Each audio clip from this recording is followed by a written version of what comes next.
Good afternoon, everyone. Thank you for joining us. Welcome, whether you are joining us on Facebook, YouTube, or Twitter. Welcome to our, our first guest appearance and panel discussion for Drop the Mic Mondays. My name is Natasha. I am the organizing director or co-director of About Face Veterans Against the War. We are excited about these Monday conversations because it gives us an opportunity to really have a discussion around the military industrial complex. So whether you are a veteran, a neighbor of a military base, or at this point, the general public, and have an understanding around the contradiction of the military industrial complex, which thrives. And we're seeing in real time what that looks like. And so I just want to give a brief overview for those who may be new to joining us. Apologize for the background noise. My pup is vocal at times when someone is near my door, but hopefully you can hear my voice okay. And so, the military industrial complex, right, is something that we definitely organize around, and is really our banner campaign in About Face, where, years ago, almost a decade ago, we had strategy sessions to really understand what is the veterans place in speaking about our experiences. How can we not just organize ourselves, but really how can we have conversations with our neighbors? So we really are convicted to build power, and have conversations and understanding and organizing around the military industrial complex, which really is the network of individuals and institutions that are involved in and benefit from the production and use of military weapons, technologies, and talent. And, depending on where, again, your proximity to the US military, or even in your local community, the police department, which we know through the Department of Defense's 1033 program, a lot of police departments, are an extension of, or are at a minimum outfitted to look, most like, a military deployment, brigade or squad, right? And so we believe deeply that this touches us all, no matter what your proximity is, and particularly if you are and live in communities that are Black, Indigenous, people of color, poor and marginalized, that you understand, quite honestly, what that impact is to you. And so, welcome everyone. If you are here on this live, just sharing that and knowing that this is a community conversation, please share this link, share it with your neighbors, onto your social media, and invite folks into the conversation. We have a great, term in terms of folks who are going to join us in the coming weeks. We would love it if you are doing work in your community and you would love to join us. You can definitely reach out to us at aboutfaceveterans.org, and join us on the platform, and let's talk about the work around the military industrial complex, how we work together to ensure that the people have what they need from a reinvestment, regenerative economy sort of mindset. So I'm so excited for you all to be here with us today. I really want us to be able to get into this conversation with Stephanie from the Cost of War Project. I'm so excited to have her on with us today. We're going to break down militarism, colonialism, imperialism, racism, and the systemic, structural, and institutional oppression that is often at the intersections of the military industrial complex. And so, what I'm looking forward to is for us to be able to get into this conversation. If you are joining us, no matter what platform, you should be able to drop a comment in the chat, engage with us. If you have questions, we would love to be able to take some of them as time allows before we move to close today. So, without further ado, Shawna, please jump in here, introduce yourself, and let's get into the discussion for today. Hi, everybody. I'm Shawna Foster, co-director for About Face Veterans Against the War. That's right. We broadcast this live 2 p.m. Eastern every Monday, Drop the Mic Mondays, but you can also catch it as a podcast later on. So that's a link that I shared, anchor.fm/vetsaboutface. But you can find Vets About Face on Twitter, Instagram, and Facebook. And you'll be able to join this live conversation, ask us questions. But now, if you miss a week, you can catch it on our podcast. And we really just want this to be a place where anti-war activists come together and talk about what's happening in the movement right now. It's interesting, Natasha, you bring up our over-militarized police, which has been an occupational force for lots of communities in this country. And I've been seeing meme after meme about how police departments have a bigger budget than the Ukrainian military. It's kind of wild to think about how our police department could, the police department alone in New York could fight a foreign nation with the amount of money and equipment that they have. And they have so much money and so much equipment, military equipment, that they are donating it to Ukraine and sending it to Ukraine to be able to do that. Do we really need a police budget that big? I feel like for the 1033 program in particular, like I paid for this military equipment twice. I paid for it as a federal taxpayer to get it sent overseas somewhere. And then I paid for it again locally for my police to buy it and to militarize it against me. And now that equipment is going to Ukraine. So, yeah, I think this is a great place to be able to have these kinds of discussions about the bloated budgets of both the military and the police, and how we're coming together. There's actually a great action that just happened today in Boston from RAM Inc. Resist, Abolish the Mic. They were on top of I don't know if it's the headquarters, they were on top of a Raytheon building doing a banner drop, linking their arms together, and got arrested. And they're protesting how much money is going to private defense contractors. Some $14 trillion has been spent on the Department of Defense since 2001 to fiscal year last year, 2021. Half of that money, so $7 trillion, has gone to private defense contractors. That's not for bridges. That's not for schools. That's not for your health care. That is your taxpayer dollars. I grew up hearing about that all the time. I grew up in Nebraska hearing about my taxpayer dollars. My taxpayer dollars are going to Raytheon to be able to buy the latest and greatest weapons, to eventually sell that back to the police. And then when a war breaks out, the police department will give it to Ukraine.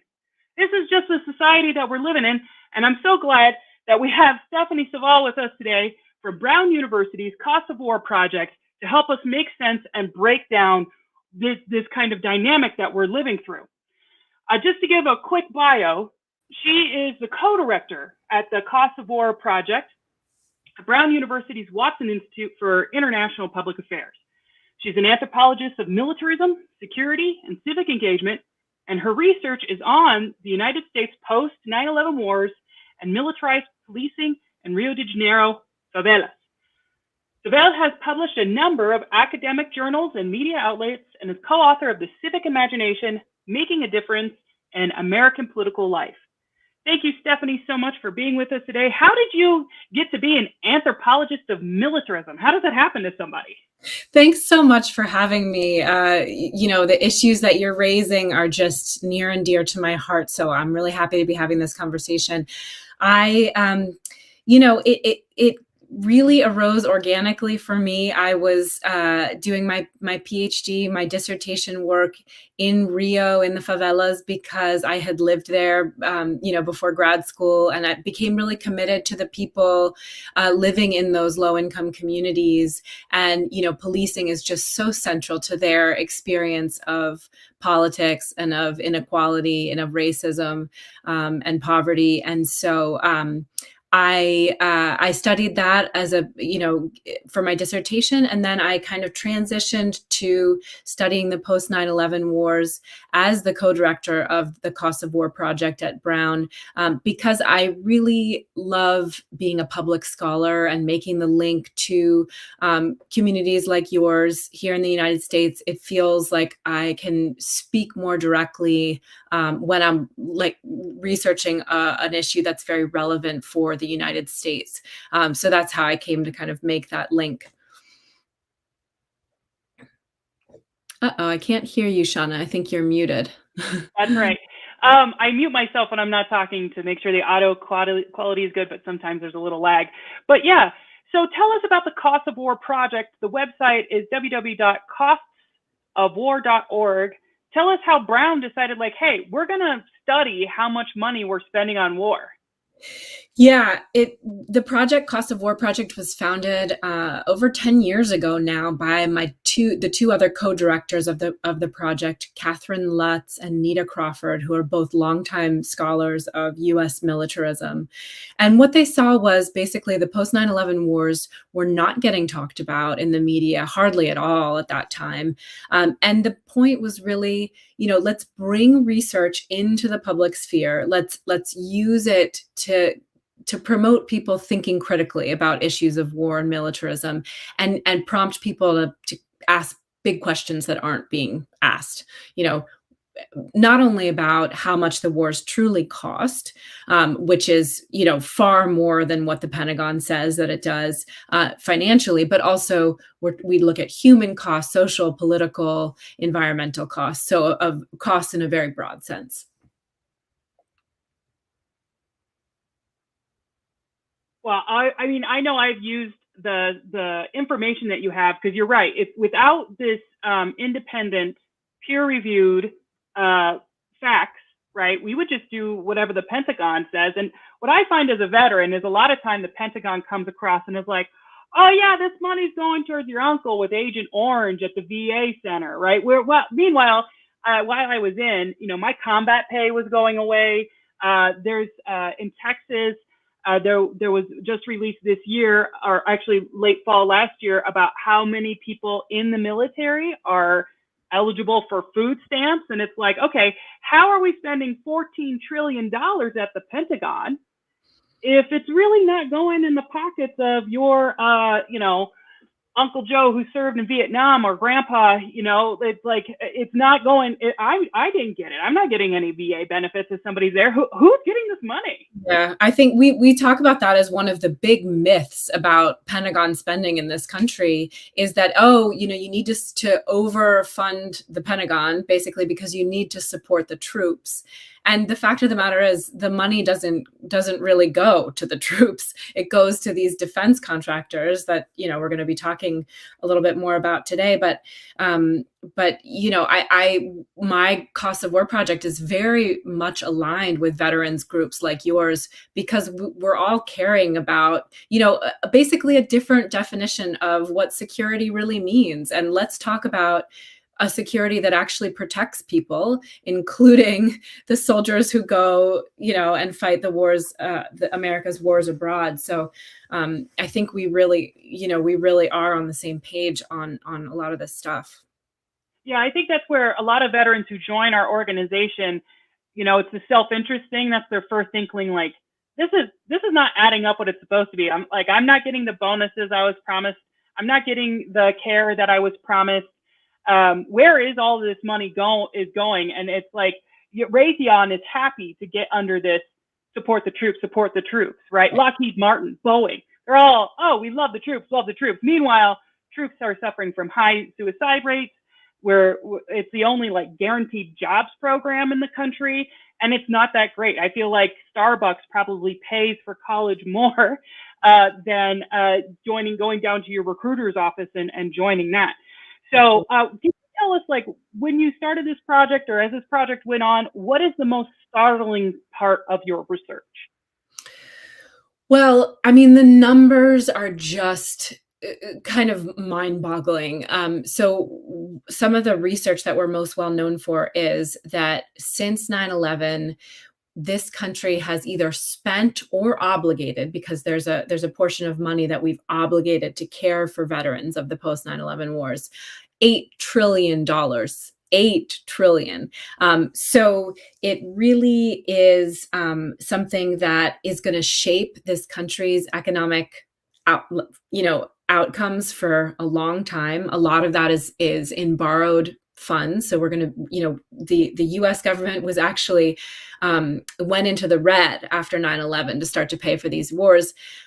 So huge amounts of debt that our children are going to be saddled with, and then also the every other thing that you care about in this country that federal funds could be used for.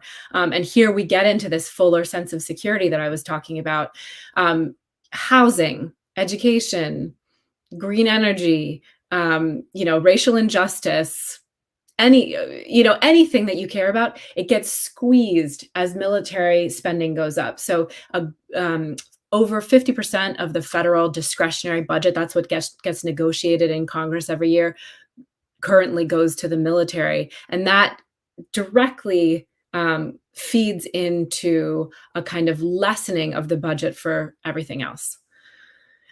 Sorry. So, and other research that I, other astounding research.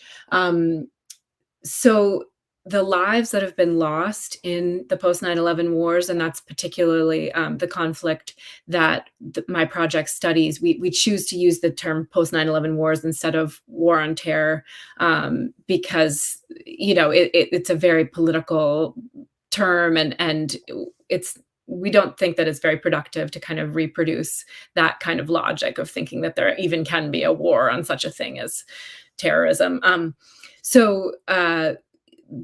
Those wars since 9/11 that the US has engaged in Afghanistan, Iraq, but also places like Syria and Yemen, as well as some other places in Africa, have cost 929,000 lives. So that is just a huge, huge amount of destruction and death. And, it's especially disheartening when you compare that huge number to the amount of people who have died from terrorist attacks on US soil since 9/11, which numbers only in the hundreds. So 929,000 people, both American and foreign, have died in these wars, these US-led wars. And then the other thing that I think most people in the US aren't aware of is just how vast the post 9/11 wars are. We have a piece of research that I put together that shows the US taking some sort of action against terrorism, whether it is, military exercises in the name of counterterrorism or training and assistance, as well as, the ground combat we don't always hear about, and airstrikes. All of that taking place in 85 countries. Those were in the last 3 years of the Trump administration, 2018 to 2020. So obviously that would have to be updated now with current events, but still it gives you a sense of how vast this kind of counterterror apparatus is.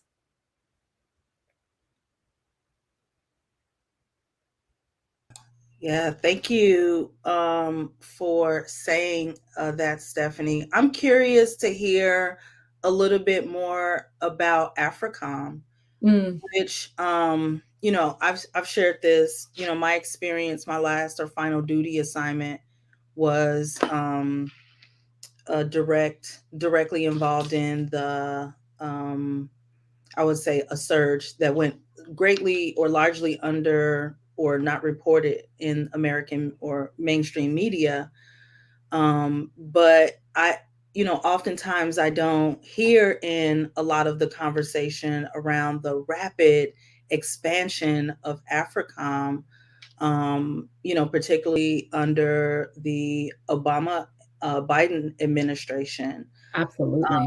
And so I'm curious if you can shed light on what you all are apprised and are tracking in AFRICOM.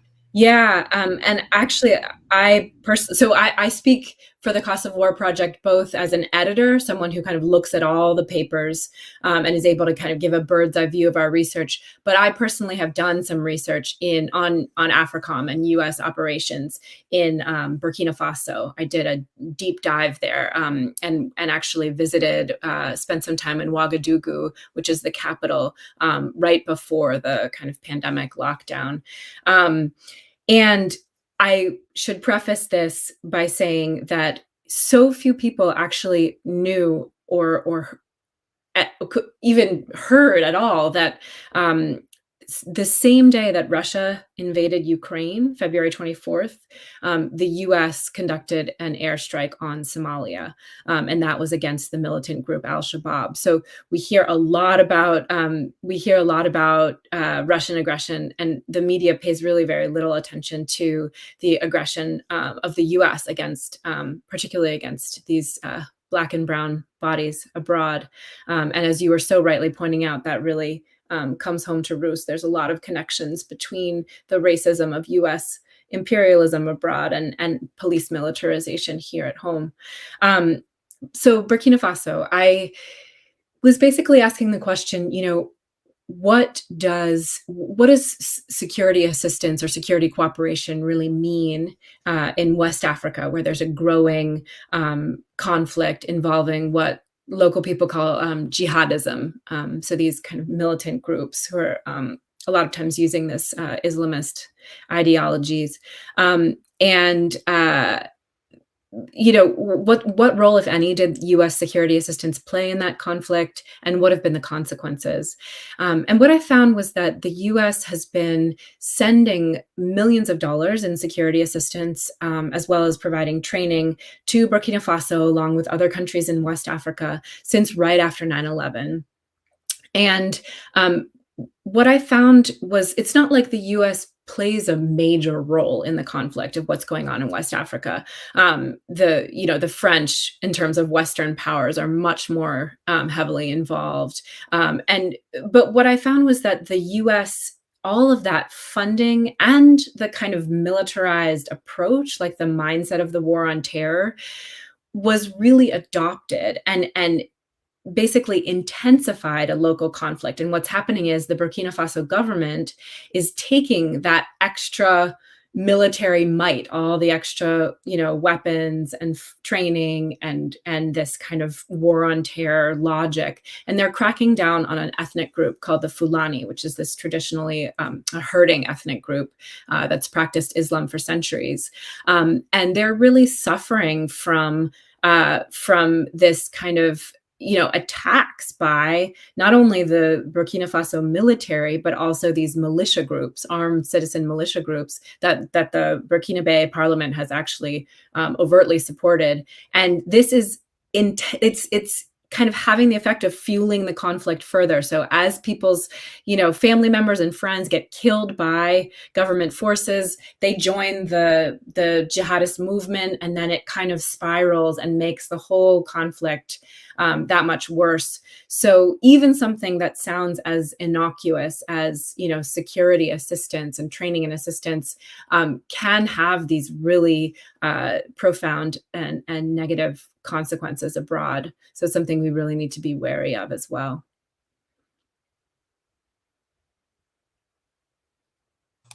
Yeah. What are you seeing? Is there anything that you would share in terms of, I know the headquarters for AFRICOM is at Stuttgart, Germany. Is there anything that you're tracking in terms of its sort of accelerated, operations in this moment?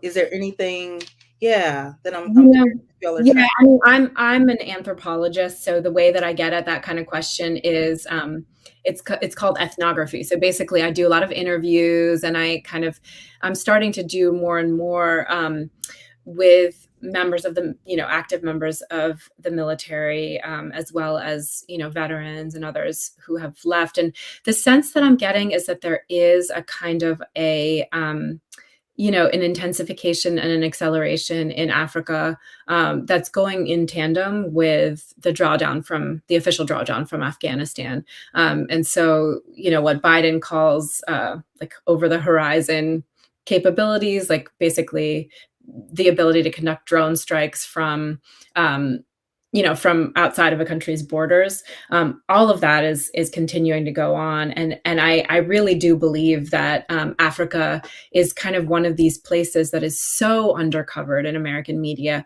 but increasingly important to what I see as a continued, counter-terror war abroad. So, of course, now the great power competition with Russia and China is in the mix, and there's all kinds of ways in which the U.S. is kind of competing with Russia and China to provide weapons systems and training, and kind of partner with certain governments and have them be like American partners rather than Russian partners. So it's incredibly complex and all mixed in with these other kind of security logics, but yeah, it's really concerning for me and for others who are concerned with what this means as far as, President Bush called this, back at the beginning of the war on terror, he said, let's extend American power to, quote unquote, every dark corner of the map. These are kind of overtly racist language and logics that are very much part of the U.S. diagnosis of,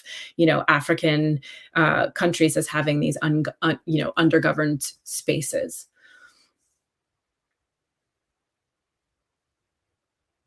So you mentioned a lot about the security logic that's used to justify all this war spending.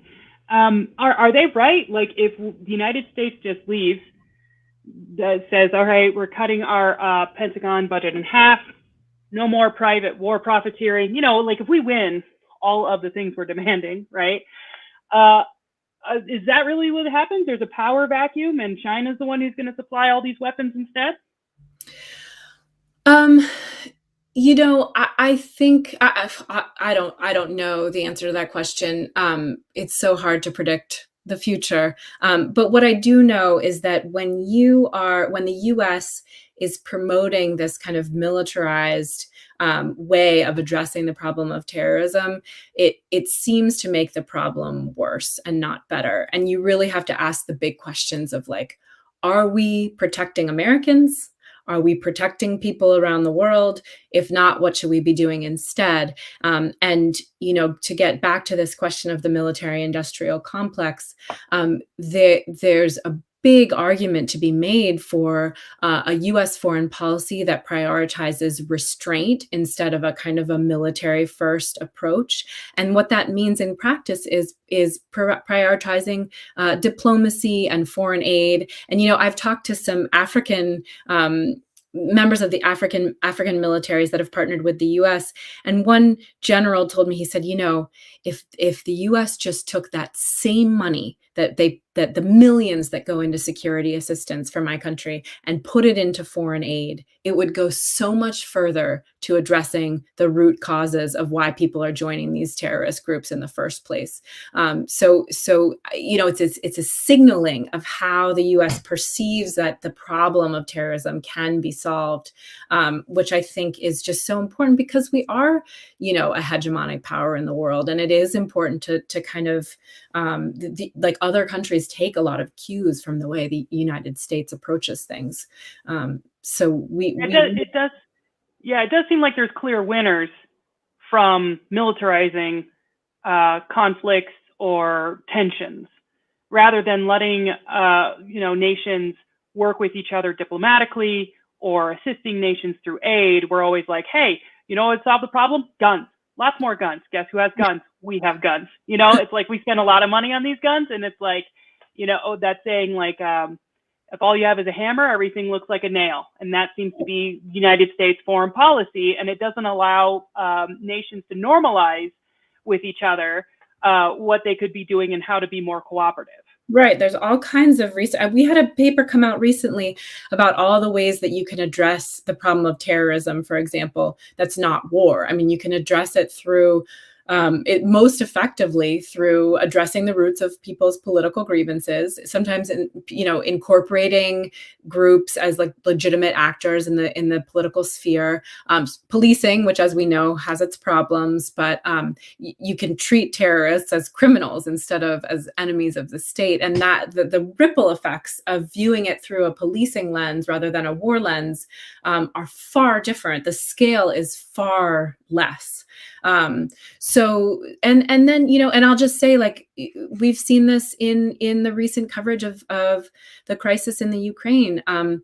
We see all this talk about the U.S. sending these billions and millions in, weapons and security assistance. And we see so much less emphasis on, the U.S. kind of bolstering any kind of diplomatic negotiations that are happening, even like coverage of kind of nonviolent resistance. I mean, there's been some amazing stories out of Ukraine about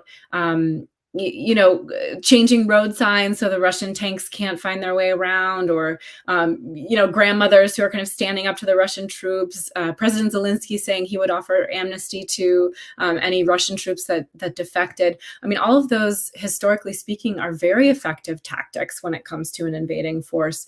And I think in U.S. society, we really emphasize, we just kind of go to force, like doing something is using force. And I think we need to start thinking differently about what taking action abroad can really mean and look like, and think of some really really different alternatives. It's not like they're that radical. They're actually very effective in comparison to a kind of war first mentality.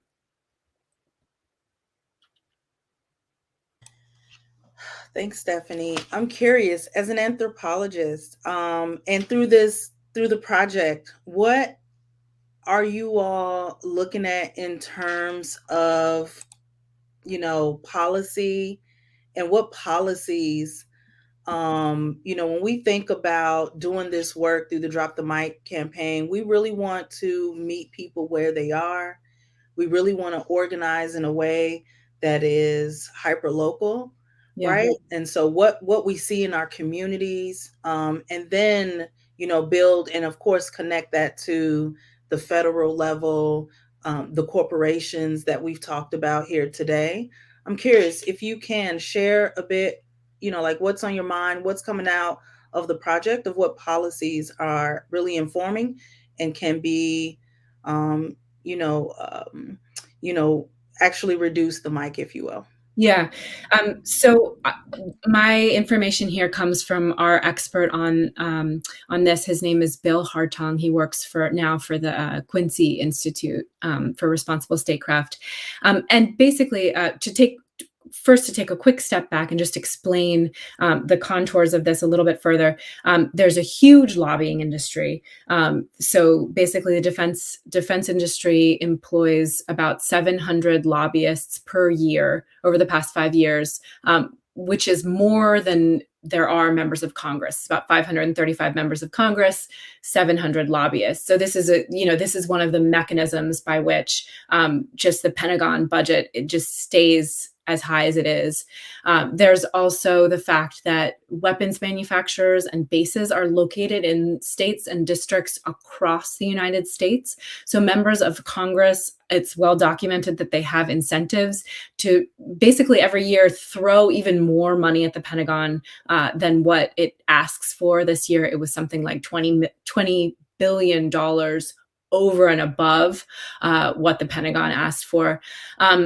And then there's we've all heard about the revolving door between the defense industry and congressional offices, both staff and people in high-ranking security positions within the administration. Each administration, Republican or Democrat, doesn't matter. So Bill has some really kind of concrete recommendations to kind of change this, and I'm just going to read them here. So basically, the first thing we can do about the enormous sway of the military-industrial complex is to adopt a strategy of restraint abroad, and that's part of what I was talking about before, of just reducing U.S. troop presence abroad, reducing the number of bases. There's something like 800 U.S. bases around the world, and having a more realistic assessment of the threat that Russia and China pose. There's been a lot of threat inflation around the actual threat that those countries pose to the United States. And then there's there's the kind of reducing the military footprint abroad. And there are estimates that could save, billions, even $1 trillion in the coming years. And then there's reducing the power of what he calls pork barrel politics and corporate lobbying. So the Pentagon budget this year, it was $778 billion, which is one of the highest levels since World War II. He says that basically what we need to do is is weaken the grip of industry over the budget process. So specifically, that includes prohibiting the armed services from submitting wish lists for items that are not in the Pentagon's official budget requests. And that allows, individual members of Congress to kind of add on more to the Pentagon budget request than what it asked for, as I was saying.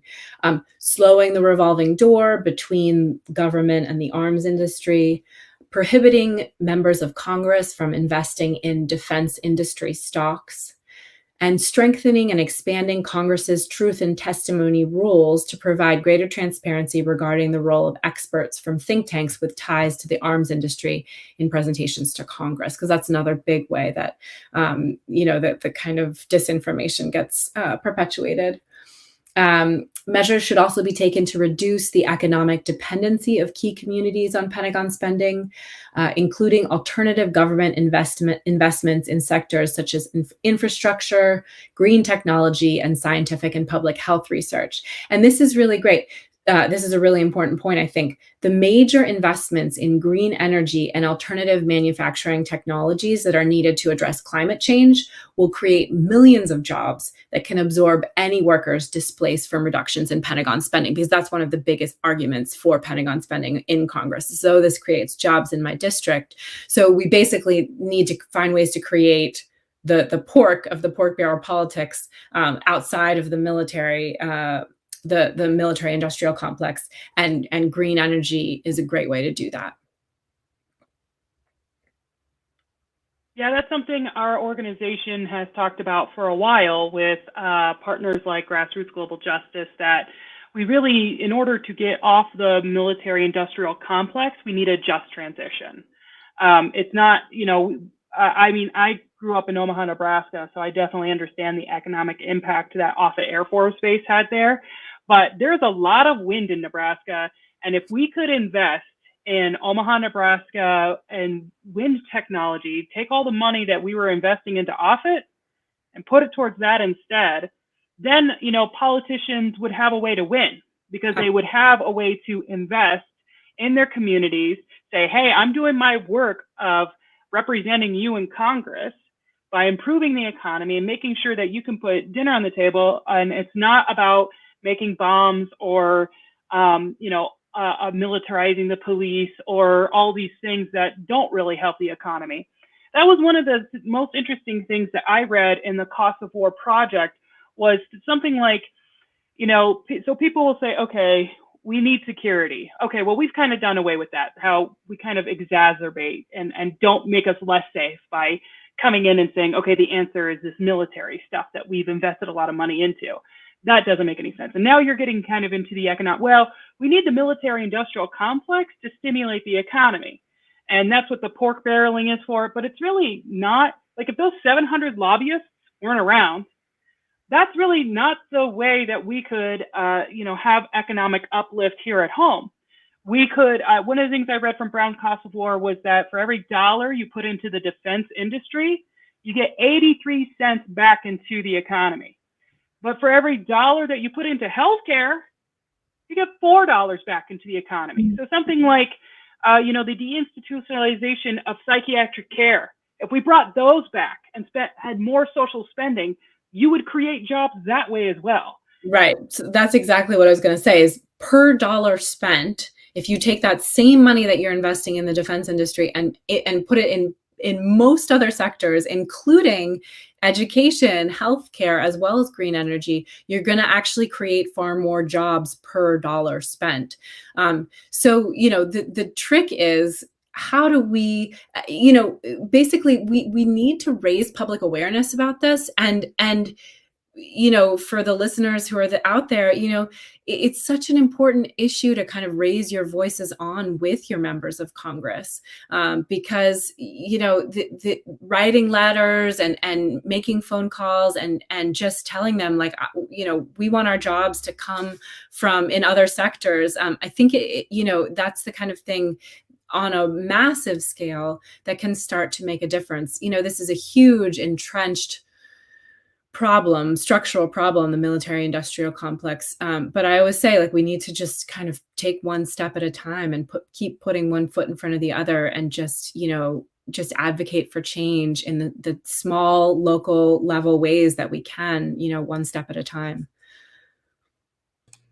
Thank you so much, Stephanie. Yeah, this has been great to just, talk with you and to, learn more about the project. Yeah, I would love to hear if there's anything before we move to close and wrap. Is there anything that you would like to lift up that we may not have asked that you think is, important for the general public to understand and know? I would like to just kind of circle back, Natasha, to your comments in the opening, and just reflect that there is a lot of scholarship on how from the earliest days of the United States of America as a country, our foreign policy and our, domestic policies have been really intertwined when it comes to issues of race. And so the kind of, I really see that that's one of the big reasons why the U.S. is able to undertake an airstrike in Somalia, for example, without anyone in the U.S. really paying attention. And we see, just as you were talking about, we see those militarized foreign policies kind of coming home to roost. And it's not just the 1033 weapons transfer program. It's surveillance systems in Black and brown communities, and lots of other things as well. So I think there's this tendency to think that all these issues are happening kind of so far away from us and from our more intimate lives, but I think that they really these issues are so intimately connected with kind of our day-to-day realities, in the police militarization, in the ways that our government is choosing to spend taxpayer money, the priorities that it's spending money on. So this is something that really affects each and every single American deeply, whether or not we are a service member or a veteran or have one in our families. And most Americans just don't realize that.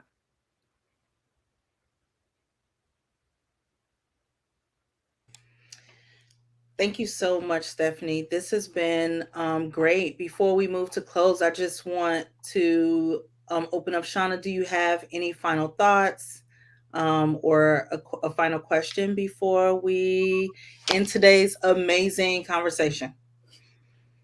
No, thank you so much, Stephanie. We as an organization use your research to really power our campaign, our signature campaign, the Drop the Mic campaign. And so it's been really awesome to have you on, to know like things we say in public are like based in fact. Yes. That what we're talking about, it's not because I was reading an article that one of America's favorite pastimes is like hippie punching, right? Like when we've got a war in Ukraine going on, us coming on and being like, hey, anti-war actually is the solution. People are just like, no, it's not. You can't do that. Russians have tanks. It's like, yeah, but all the Russian anti-war activists right now are making it a huge problem for Putin right now, right? And if we had more awareness of all the people who could use anti-war to bring about peace, it's not some hippie thing. We're veterans. We've witnessed the corruption and how the system doesn't work and how it could work instead. We're saying this, right? So it's always nice to be like, to come back to the source and be like, yeah, we're right. This is actually the way we need to structure our economy for ourselves and for world peace. Like, it shouldn't be that the only guaranteed jobs program in this country is based on either you dying or killing someone else. Right. There's so many more options. There's so many other things that we can invest in that that aren't based on violence, that we could move towards and that we need to get back to. And so we as veterans are going to be going really hard after the corporations and the lobbyists and our congressional representatives to be like, make money somewhere else. Good. Find some other way to redo your bathrooms. Keep on waging war on people all over the world. Yeah. Particularly as we're in this ongoing pandemic. No time no better opportunity than to have this conversation. The contradictions are really in front of us. And so to see so much need, growing need in communities across our nation, and to see, I think back to how it took our representatives, our elected representative, months to come up with, what, $600 for the people during, a devastating pandemic. And then to contrast that with the rapid speed in which, funds are, moved out, outside of our country, it sends a chilling effect. And so, again, no matter how you're impacted by the military industrial complex, we invite you to have these conversations with us. Stephanie, the project and the work that you all are doing is super important for our work. I look forward to working with you and how we can collaborate more, and connect our membership, and our viewers and our relationships to the work that you all do.